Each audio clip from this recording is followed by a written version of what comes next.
निबोधत।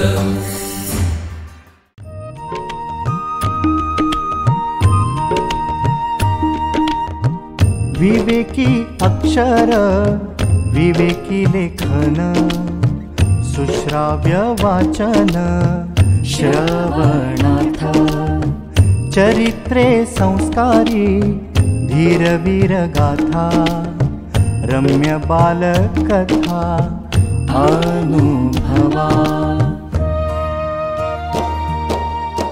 अमृताचे शब्द थोर आणि सान सगळ्यांचे कान आनंदावे चालता बोलता ऐकावे पहावे ज्ञानी होत जावे सहजची।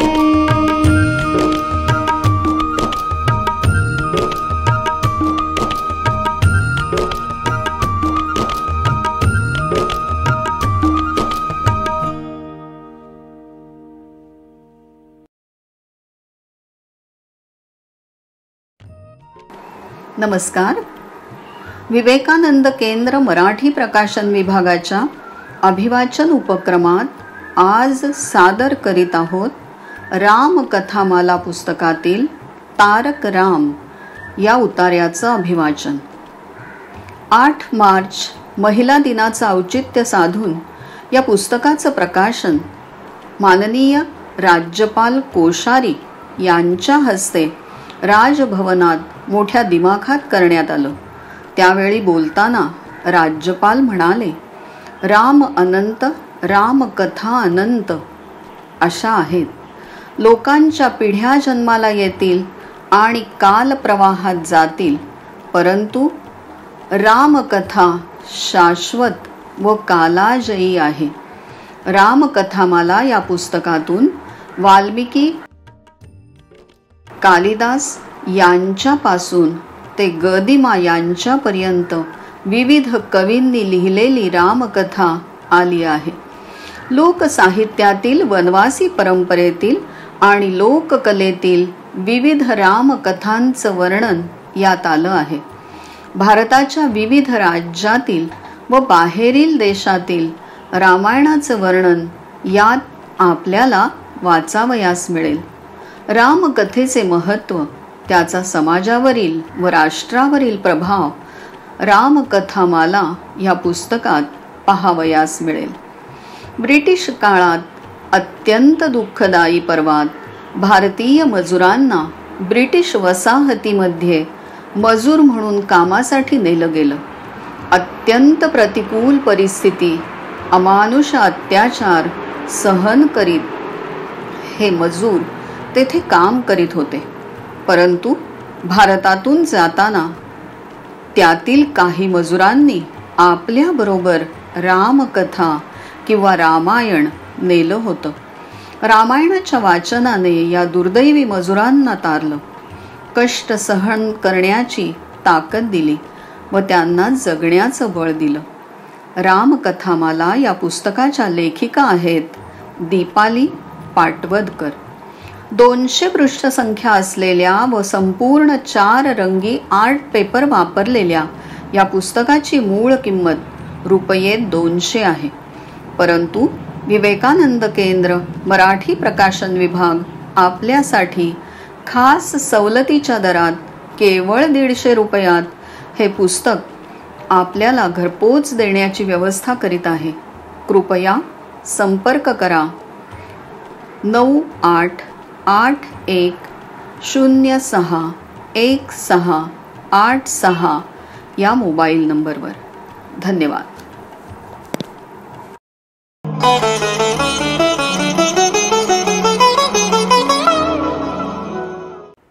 नमस्कार. आज आपण रामकथामाला या दीपाली नरेंद्र पाटवदकर यांच्या पुस्तकातलं तारक रामायण हे प्रकरण पाहणार आहोत. तारक रामायण ही कथा आहे दूरदेशी गेलेल्या व तिथल्या बिकट परिस्थितीत निव्वळ रामायणाच्या ताकदीने तारल्या गेलेल्या भारतीय मजुरांची, ब्रिटिश काळातील एका अत्यंत दुःखदायक पर्वाची. 17व्या शतकात ब्रिटिशांनी जगभर आपल्या वसाहती निर्माण करण्यास सुरुवात केली. पुढच्या 100 वर्षात त्यांचे साम्राज्य दूर दूर पसरले. त्या साम्राज्याचा विस्तार इतका मोठा की त्याच्या एका टोकाला सूर्य उगवत असे तेव्हा दुसऱ्या टोकाला सूर्य मावळत असे. त्यामुळे असे म्हणण्याची प्रथा होती की पूर्वेपासून पश्चिमेपर्यंत पसरलेल्या ब्रिटिश साम्राज्यावर सूर्य कधीच मावळत नसे. या प्रचंड साम्राज्यात काम करण्यासाठी त्यांना कामगारांची गरज भासत असे. त्यांची गरज पुरवली जात असे आफ्रिकन लोकांद्वारे. लक्षावधी आफ्रिकन लोकांना अमेरिकेतील कापसाच्या शेतांवर गुलाम म्हणून काम करण्यासाठी ब्रिटिश विकत घेत असत. कैक युरोपियन लोक या गुलामांच्या व्यापाराने अब्जाधीश झाले. आफ्रिका ते अमेरिका हा या गुलामांचा प्रवास खचाखच भरलेल्या जहाजातून होत असे. सामान भरावे तसे गुलामांना भरून नेण्यात येत असे. या प्रवासातच हजारोंच्या संख्येने आफ्रिकन लोक मृत्यू पावले. अमेरिकेत पोहोचल्यावर सुद्धा त्यांना अतिशय हलाखीच्या परिस्थितीत राहावे लागे. गुलामीच्या अमानुष पद्धतीविरुद्ध ब्रिटनमध्ये आवाज उठला. शेवटी 1833 मध्ये गुलामीवर आणि गुलामांच्या व्यापारावर कायद्याने बंदी आणली गेली. लवकरच ब्रिटिश वसाहतींमध्ये गुलामांची चणचण भासू लागली. इकडे भारतात 1818 मध्ये पेशव्यांचा पराभव झाल्यावर जवळजवळ संपूर्ण भारत ब्रिटिशांच्या आधिपत्याखाली आला होता. भारतातील अनेक पारंपरिक उद्योग त्यांनी बंद पाडले होते. तसेच शेतकऱ्यांवर भरपूर कर लागू केला होता. पोटापाण्याचा वडिलोपार्जित व्यवसाय बंद पडल्याने सर्वदूर दारिद्र्य पसरले होते. उदरनिर्वाहासाठी लोक नवीन संधीच्या शोधात होते. ब्रिटिशांना या गरीब लोकात आयतीच संधी दिसली. ब्रिटिशांनी गुलामीऐवजी एक नवीन पद्धत तयार केली. ही पद्धती होती कराराने ठेवल्या जाणाऱ्या मजुरांची. या असहाय्य लोकांना त्यांनी आमिष दाखवले. तुम्ही 5 वर्षासाठी आमच्या वसाहतीवर काम करा, बदल्यात खूप पैसे मिळवा आणि 5 वर्षांनी करार संपला की भारतात परत या. लाखो भारतीय या आमिषाला भुलले. मुख्य करून उत्तर प्रदेश, बिहार, मध्य भारत, दख्खन व तमिळनाडू येथून 1838 ते 1916 या दरम्यान 10 लाखाहून अधिक भारतीयांना ब्रिटिश वसाहतींवर काम करण्यासाठी नेण्यात आले. करारपत्रावर अंगठा उमटवताना त्यांना हे कळलेही नाही की आपण स्वतःलाच विकले आहे. इथून या गरीब व भोळ्या जीवांचे शोषण सुरू झाले. आफ्रिकन गुलामांवर अत्याचार झाले तसे ते यांच्यावरही होऊ लागले. खचाखच भरलेल्या जहाजातून फिजी, गयाना, दक्षिण Africa, Mauritius, Suriname, Jamaica, West Indies आदी ठिकाणी एक एक गट पाठवण्यात येऊ लागला. प्रवासात हाल झाल्याने अनेक जण प्रवासातच मृत्युमुखी पडले. ठरलेल्या ठिकाणी पोहोचल्यावर सुद्धा राहण्याची व्यवस्था वाईट होती. या सर्वांना दाटीवाटीने कसल्याही सोयी नसलेल्या ठिकाणी राहावे लागे. या गलिच्छ जागेमुळे उद्भवलेल्या कॉलेरा, मलेरिया व टायफॉईड सारख्या आजारांनी देखील हजारो लोक मृत्यू पावले. जे जगले वाचले त्यांनी ब्रिटिशांच्या चहा, कॉफी, कापूस व उसाच्या शेतांवर कामासाठी बांधले गेले. पहाटे 3 वाजल्यापासून रात्र होईपर्यंत एकसारखे त्यांना राबवून घेतले जात असे. स्वतःचे व कुटुंबियांचे अमानुष हाल न पाहून कैक हजार लोकांनी आत्महत्या केली. तिथे काम करणाऱ्यांची, मृत्यू पावलेल्यांची व आत्महत्या केलेल्यांची माहिती ब्रिटिशांनी अतिशय निगुतीने नोंदवून ठेवली आहे. त्यांच्या रेकॉर्ड्समधूनच ही माहिती मिळते. 5 वर्षांनी भारतात परत जायला मिळणार या आशेवर ते जगत होते. परंतु अडाणी, निरक्षर लोकांचे करार ब्रिटिशांनी परस्पर वाढवले ज्यांचे करार संपले होते त्यांना परत येणे शक्य झाले नाही.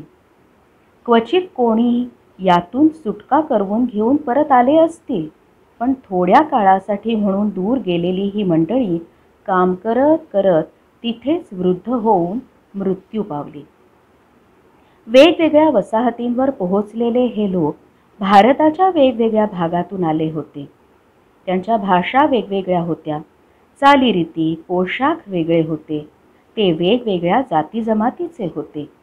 त्यामुळे त्यांना एकमेकात मिसळून राहणे, एकत्र राहणे सुद्धा अवघड होते. पण या सगळ्यांना एकत्र आणले ते रामायणाने. भारतातून जाताना बरोबर काय न्यायचे असा विचार करणाऱ्या यातील अनेकांनी रामायणाची पोथी जवळ बाळगली होती. गयानामधील भारतीय मजूर एकत्र येऊन रामायण वाचू लागले. रात्री सर्व काम संपल्यावर किंवा आठवड्यातील ठराविक दिवशी एकत्र येऊन रामायण वाचत. त्यामधील कोणी शिक्षित ब्राह्मण रामायणाचे वाचन करत असे. पुढे काही जण एकत्र येऊन रामलीला सुद्धा सादर करू लागले.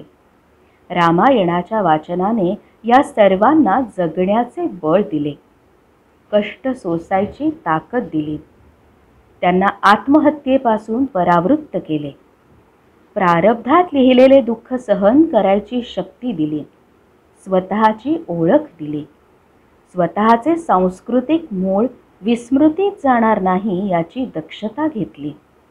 भविष्यात चांगले दिवस येतील हा आशेचा दिवा मनामनात तेवत ठेवला. कुटुंब व्यवस्था जगवली, जीवन मूल्यांचे शिक्षण दिले आणि 1916 मध्ये या प्रथेवर बंदी येईपर्यंत या समाजाला तारले. आज फिजी, गयाना, मॉरिशस इत्यादी ठिकाणी असलेले हिंदू ही त्या कामगारांची 4थी 5वी पिढी आहे.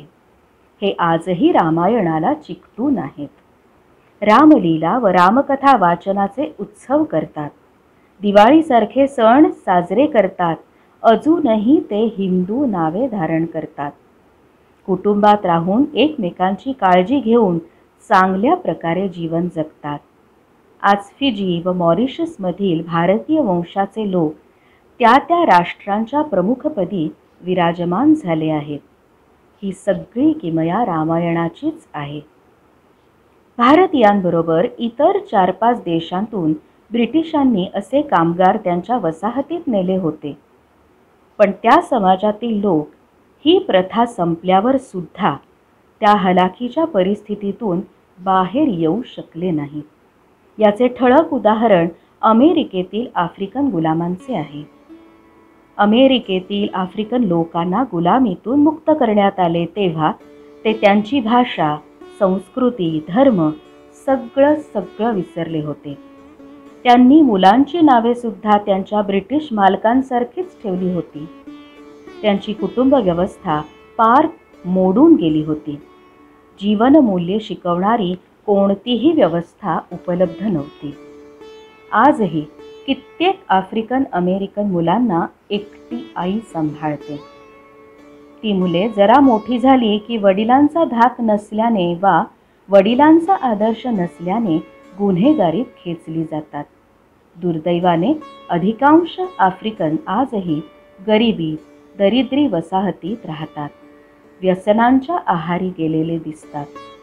यामधून ठळकपणे दिसते ते असे की या सगळ्यांवर एकच परिस्थिती ओढवली होती. पण अनेक समाजांपैकी केवळ एका भारतीय समाजाला त्या परिस्थितीला तोंड देता आले. दुस्सह वेदनांचा मनावर परिणाम होऊ न देता त्या परिस्थितीतून बाहेर येता आले. तो समाज होता रामायण वाचणारा, रामाला आदर्श मानणारा. त्या समाजाला रामायणाने तारले होते. धन्यवाद.